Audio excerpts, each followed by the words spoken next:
Jadi pertama kali kita memilih lokasi desanya itu biasanya prevalensi gizi kurang atau jumlah anak balita gizi buruk dan gizi kurangnya itu harus lebih dari 30%. Kemudian yang kedua, tentu saja komitmen masyarakatnya kuat, sampai 2 tuh kuat-kuat di situ.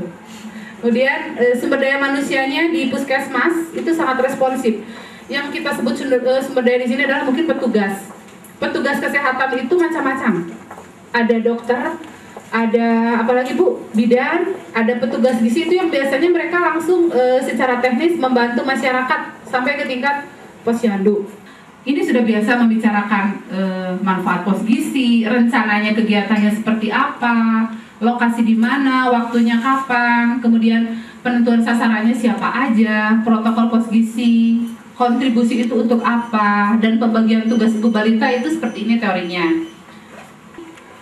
Sebetulnya pada saat negosiasi nggak kelihatan ada masalah, karena mereka belum terbayang kegiatannya seperti apa. Bagaimana susahnya untuk mencari kontribusi, untuk membawa kontribusi itu belum kelihatan.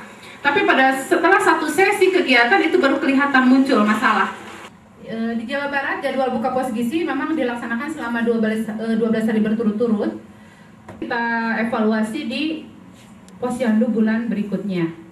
Pelaksanaan posgizi tetap kita usahakan berjalan 12 hari berturut-turut. Kecuali biasanya hari libur juga mempengaruhi kalau di tempat kami. Ada libur misalnya ada tanggal merah itu mereka juga ikut-ikutan libur untuk posgizi, padahal sebetulnya tidak ada hubungannya gitu. Tapi mereka pengen libur, jadi kadang-kadang yang dibuat ternyata di Jawa Barat itu rata-rata kita tidak bisa seperti teori harus 600 kalori dan 20 gram protein. Itu ternyata kalau kita kita hitung-hitung dengan nilai uang itu jadi besar. Jadi kita tidak bisa. Assalamualaikum warahmatullahi wabarakatuh. Mohon maaf sebelumnya dari panitia karena ada beberapa komunikasi sehingga kita agak terlambat. Kita 15 menit. Nanti kita masih ada sesi diskusi sekitar 20 menit. Terima kasih. Ya. Terima kasih. Mungkin saya berdiri. Apa kabar Ibu dan Bapak hari ini? Kabarnya baik. Gimana? Tadi sudah seharian duduk ya? Sampai sekarang masih kuat duduk nggak nih? Oh, belum seharian, setengah harian.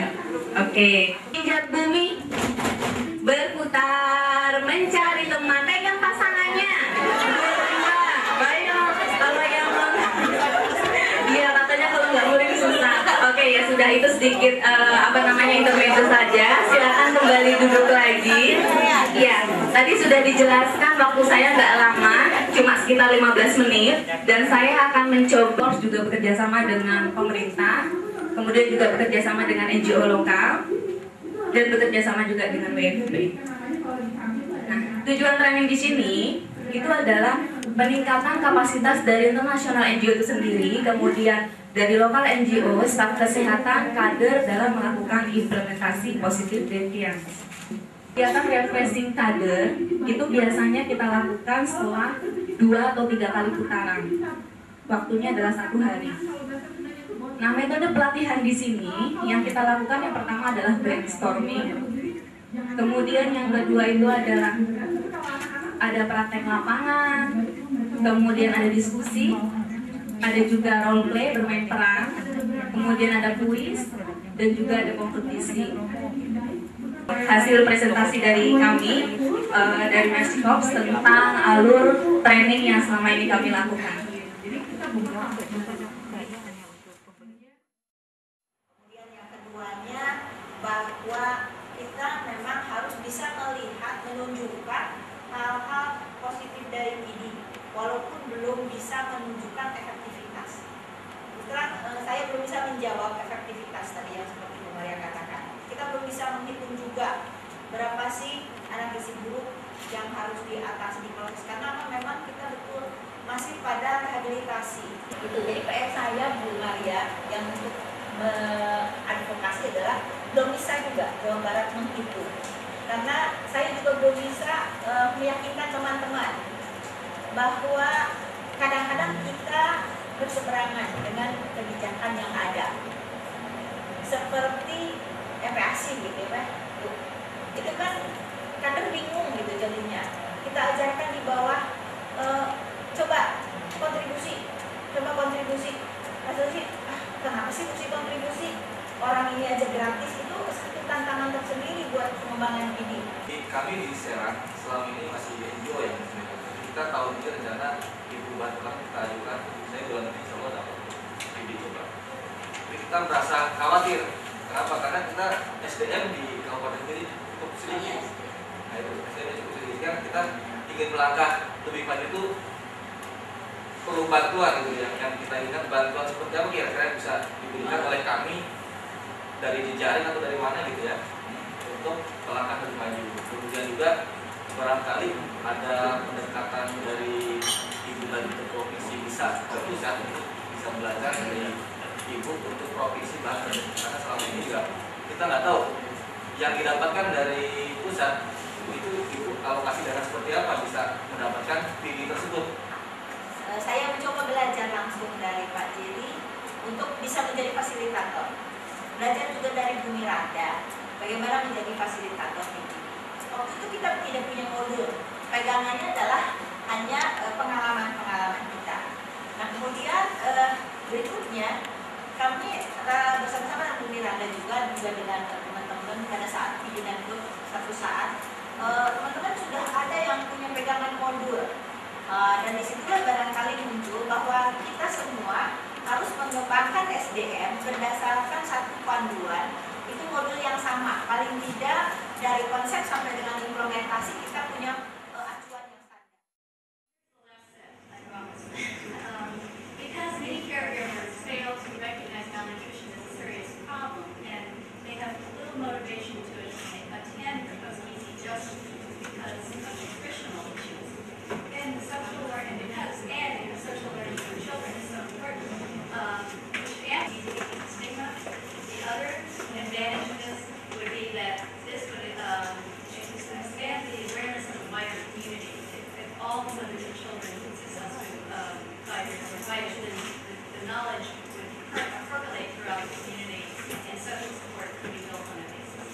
Kita juga sempat membawa adanya untuk mendapatkan dari social support, yaitu kita juga ingin menimbulkan kesadaran dari komunitas itu sehingga mereka bisa dapat saling mendukung untuk perubahan perilaku. Dan juga kita menemukan bahwa adanya stigma ketika hanya anak-anak balita yang kurang gizi saja ikut dalam NAS, maka ada stigma, oh ya ini anak-anak yang kurang gizi. Diskusi. And I think now it's time for us for questions for clarification. So I think berperan in here. Kita buka tanya jawab. Kalau ada yang yes. Because of consideration, it's not widely understood by the community. They really only understand the weight for age. It's good for monitoring purposes, weight for height, and certainly for the identification of malnutrition. If you reject some people when they're attending the sessions, then they're actually in the red part of the weight for age, but others don't. You're going to get a lot of this in the community because they understand the weight for age. Measurement for taking legs.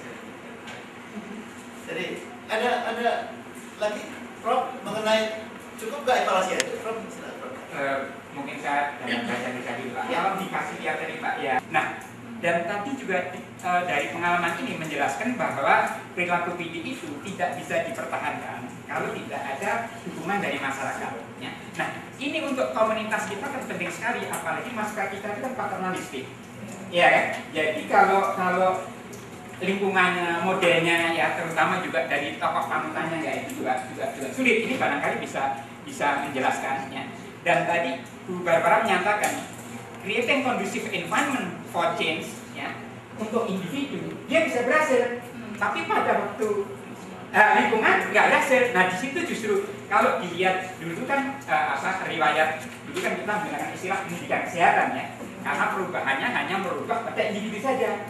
Tapi ternyata kita belajar ya, kalau yang diubah individunya saja, tapi lingkungannya tidak dirubah, ya, peraturannya ya sama saja. Makanya sekarang kita menggunakan promosi kesehatan, ya, bahwa individunya bukan saja yang dirubah, tapi lingkungannya juga harus kondusif ya,